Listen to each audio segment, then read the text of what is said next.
incredible career thus far, and Luke, the valleys to the Hollywood hills, an unexpected journey.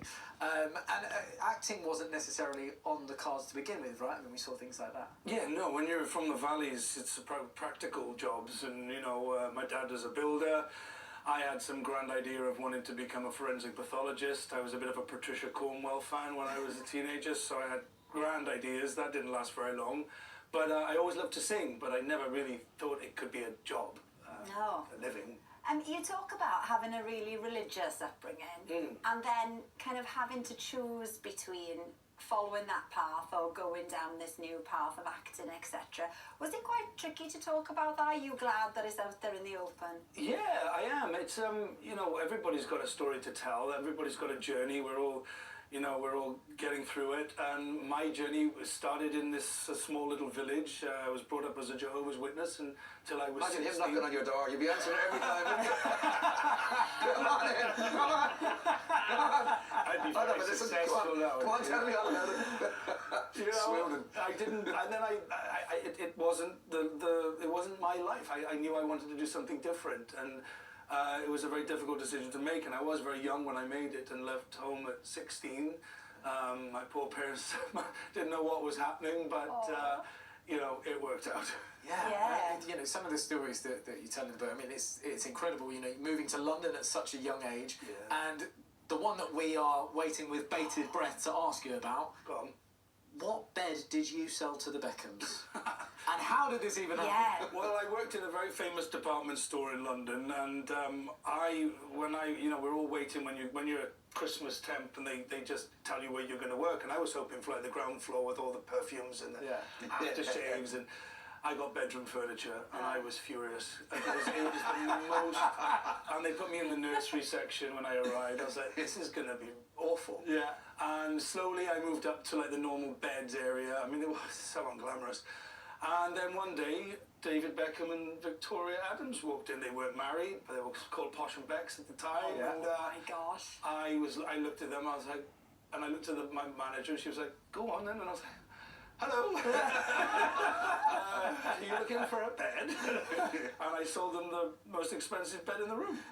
What was it like? Was it a waterbed? Oh, Was it it had full like poster? 300 layers. I mean, I don't. Did they lie on it with shoes off? I think they had a bit of a test, yeah. Did they? Yeah. I think it may have been their first bed. Bed? Wow. Say no more. Say no more. We talked quickly about your parents, David and Yvonne, who were super supportive.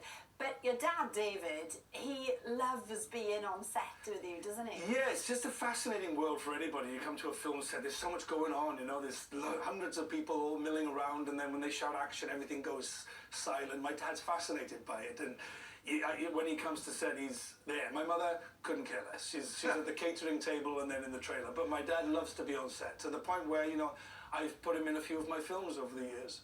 Oh, that's really How many nice. films has he been in? He's been about 4 now, maybe. There he is, 4. having makeup. So this is my dad, dressed up as an extra for The Hobbit. Peter Jackson asked him, well, he said, would your dad like to be one of the extras in Lake Town, which is where my character lived? And I said, yeah, sure, he'd love that. So we put him in a Gandalf spare wig and beard.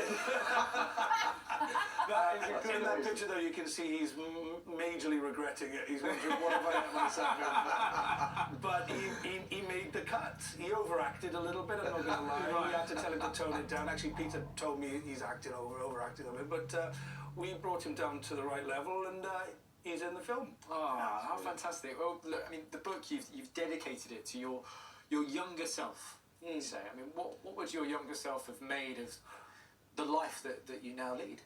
I mean, the reason why it says my unexpected journey is because none of this was planned. None of it wasn't supposed to happen to me, and I'm very grateful for it. All the way, every job I get, every experience I have, I think about the kid who was bullied, who, you know, suffered an awful lot as a kid, came through all of that, managed to, you know, find his way to London, into college, and get to this place. I don't know what he would think.